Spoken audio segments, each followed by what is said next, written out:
بسم الله الحمد لله والصلاة والسلام على رسول الله وعلى آله وصحبه ومن والاه. اما بعد، السلام عليكم ورحمة الله وبركاته. اعوذ بالله من الشيطان الرجيم. بسم الله الرحمن الرحيم.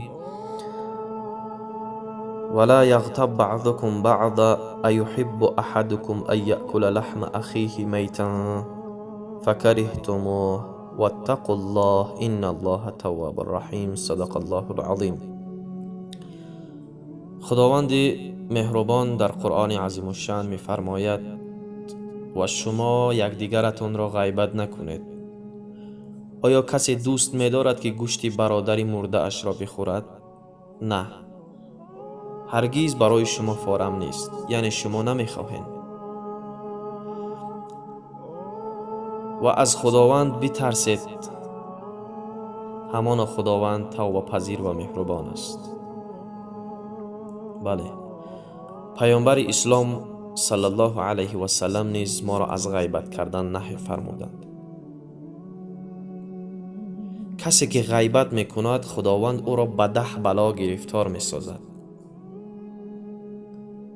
و این 10 بلا کدام بلاها هستند؟ کدام عقوبت ها هستند که انسان با واسطه غیبت کردن به این 10 عقوبت گرفتار می شده است؟ اول اینکه خداوند او را از رحمتش دور می سازد، یعنی شخصی که غیبت می کند خداوند او را از رحمتش دور می سازد. دوم، ملائکه از وی دور می شوند. سیوم، اعمال نیکش برباد می رود.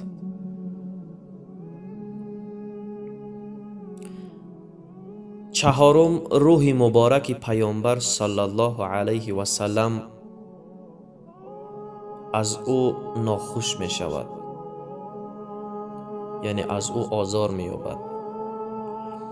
پنجم، کسی که غیبت می کند به خود خشم خداوند را می خرد. ششم، هنگام سکرات موت سختی می بیند. هفتم، عذاب قبر به او سخت می شود.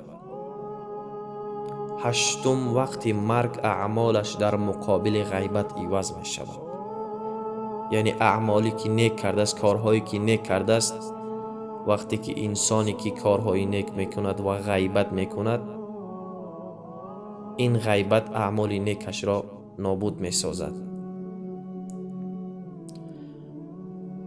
نهم، با غیبت کردن خود را به جهنم نزدیک می سازد، یعنی به دوزخ نزدیک می سازد.